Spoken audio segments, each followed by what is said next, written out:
जय श्री कृष्ण।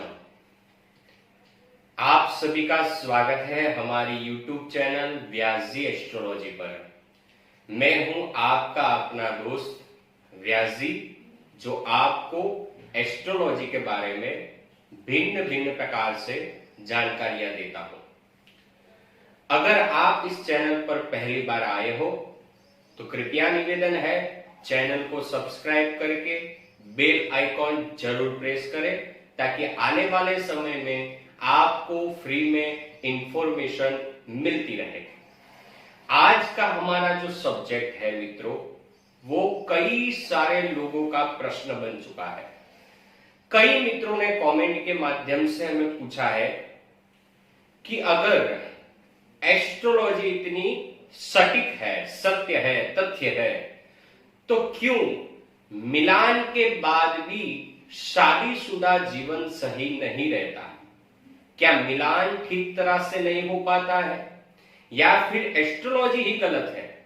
कई मित्रों ने तो इस साइंस पर ही सवाल खड़े कर दिए हैं। उसी के बारे में हम चर्चा करेंगे। वीडियो को अंत तक जरूर देखें, ताकि आपको सही जानकारी मिल पाए, आपको पता चल पाए कि मिलान करना क्यों जरूरी है और किस प्रकार से मिलान किया जाए। तो आइए शुरू करते हैं, कैसे करें मिलान।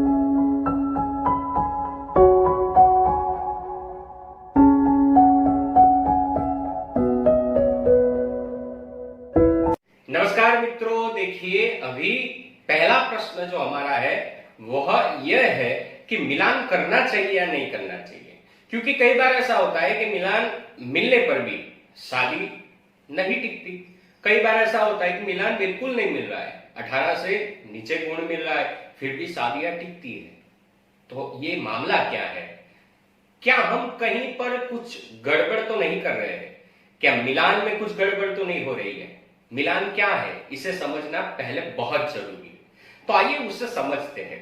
हमारी जो प्रथा है मिलान करने की, हमारी जो प्रक्रिया है वह क्या है।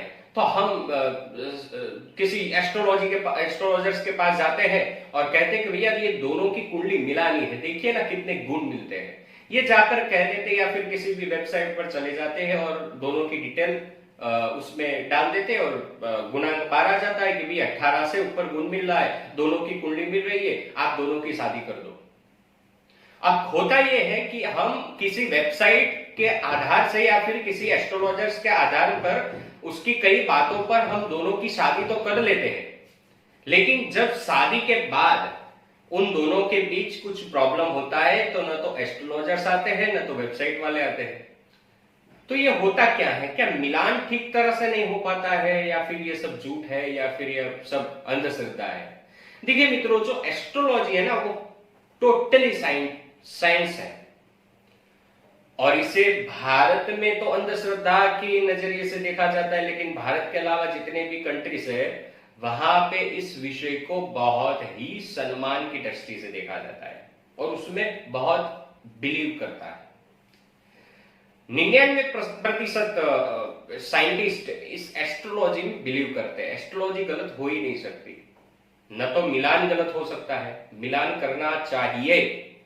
मैं ये कहता हूं मिलान करके ही शादी करनी चाहिए, लेकिन किस प्रकार से हम मिलान करें।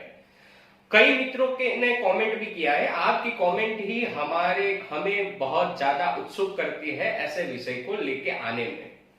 तो अगर आपके कुछ प्रश्न हो तो निश्चित आप हमें कमेंट कर सकते हो। वीडियो पसंद आए तो लाइक भी करिए। क्या मिलान गलत हो सकता है? मिलान कतई गलत नहीं हो सकता। मिलान करने की पद्धति जो है वो शायद गलत हो सकती है। कई मित्रों ने ऐसा पूछा है कि भाई पहले के समय में तो ऐसा कुछ था ही नहीं, मिलान करते ही नहीं थे, ऐसे ही शादी कर देते थे, फिर भी शादीशुदा जीवन अच्छा रहता था, तो अभी इस समय में क्यों जरूर है? देखिए उसका जवाब मैं एक ही चीज से देना चाहता हूं। पहले इसलिए नहीं किया जाता था क्योंकि पहले के युवाओं में, पहले हमारे जो मदर फादर थे उनके अंदर सहन शक्ति थी। उनको पता था कि शादीशुदा जीवन क्या है, वो नहीं तोड़ते थे। उनको ऐसा नहीं कि तकलीफ नहीं होती थी, शादी के बाद दिक्कत आने पर भी वह शादीशुदा जीवन अच्छी तरह से जीना जानते थे। दोनों में सहन शक्ति थी, दोनों एक दूसरे को सहन करते थे, उनके पास बहुत प्रकार के रास्ते थे शादीशुदा जीवन बचाने के लिए। लेकिन आजकल आज की पीढ़ी के पास वह रास्ते नहीं है, छोटी छोटी बात पर डाइवोर्स पर आ जाते हैं। ऐसा क्यों होता है? क्योंकि सहन शक्ति नहीं है। तो इसीलिए मिलान जरूरी है। अब मिलान का जो ढंग है वो कुछ गलत है, क्योंकि मैं नहीं मानता कि गुणांक के आधार पर वो 18 हो, 13 हो, 36 में से 36 भी क्यों ना हो, फिर भी गुणांक से हम तय ही नहीं कर पाएंगे कि ये जोड़ा शादी के लिए सही है या नहीं है। तो इसे तय कैसे किया जाता है? देखिए, गुणांक की एक प्रक्रिया है, वो एक सिस्टम है। दोनों के नक्षत्र अगर मिल जाते हैं तो वो गुणांक सही हो जाता है, नहीं मिलते तो 18 से नीचे गुणांक आता है। नक्षत्र के चरणों के आधार से हम गुणांक को प्राप्त करते हैं। तो उसमें तो 99% ऐसा होगा कि गुणांक मिलेंगे ही। तो ऐसा जरूरी नहीं है कि सामने वाला जो पार्टनर है वो सही है कि नहीं है। देखिए, गुणांक अलग चीज है, मिलान अलग चीज है। मिलान क्या है? तो क्या आप अपने पार्टनर को चॉइस करने से पहले ये बता सकते हो कि इसके जीवन में उसका स्वास्थ्य कैसा रहने वाला है? क्या ये बता सकते हो? क्या ये बता सकते हो कि आपके पार्टनर की फिनेंशियली सिचुएशन है वो कैसी रहने वाली है? क्या ये आप बता सकते हो कि आपके पार्टनर में कितनी कैपेबिलिटी है संतानोत्पत्ति के लिए, यानी कि संतान की प्राप्ति के लिए? क्या ये आप बता सकते हो शादी से पहले कि आपका पार्टनर जिससे आप चॉइस कर रहे हो पूरे जीवन के लिए वो कितना ट्रस्टेबल है, कितना विश्वासु है? क्या ये बता सकते हो? क्या ये आप बता सकते हो कि आपके पार्टनर की फैमिली के साथ आपका बिहेवियर कैसा रहेगा, उसका बिहेवियर आपकी फैमिली के प्रति कैसा रहेगा? ये पांच चीजें देखनी बहुत आवश्यक है। कहीं ऐसा ना हो जाए कि आपने अपने पार्टनर का चॉइस तो कर लिया कि मुझे इसके साथ ही शादी करनी है, वो चाहे मेल हो या फीमेल हो, लेकिन बाद में ऐसा हो, शादी के बाद में आपको ये तकलीफ हो कि आपके पार्टनर की स्वास्थ्य तो अच्छी रह ही नहीं रही है, उसको शारीरिक कुछ ना कुछ प्रॉब्लम आ रही है। तो क्या होगा? आप भी दुखी होंगे, आपके पार्टनर भी दुखी होंगे, दोनों की फैमिली भी तकलीफ में आ जाएगी। या फिर पता चले कि फाइनेंशियल सिचुएशन इसकी है ही नहीं, फिर क्या होगा? तो बात डाइवोर्स पे आ जाती है। या फिर पता चले कि ये जो जिससे मैंने शादी की है उसके अंदर इतनी कैपेबिलिटी नहीं है बेडरूम लाइफ के लिए, तो फिर क्या होगा? डाइवोर्स पे बात आ जाएगी। ये 5 चीजें जो है, पहला है स्वास्थ्य, दोनों का स्वास्थ्य कैसा रहेगा शादी के बाद, ये देखना बहुत अति आवश्यक है।